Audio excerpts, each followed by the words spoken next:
Pongezi sana watu wa Taita Taveta County kwa umoja wenu, kwa ushirika wenu, kwa kuungana kama watu wa Kenya wa kutoka sehemu zote. Bidii ambayo mnafanya kama watu wa Taita Taveta County kupitia kwa viongozi wenu tunatambua.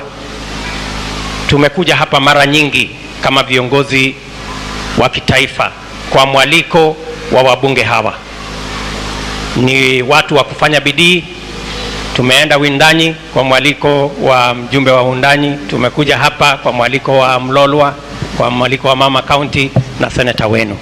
Nataka niwahakikishie ya kwamba tutazidi na kushirikiana nanyi kama wananchi wa hapa na viongozi wenu kwa manufaa ama kwa minajili ya maendeleo ya sehemu hii tukienda mbele.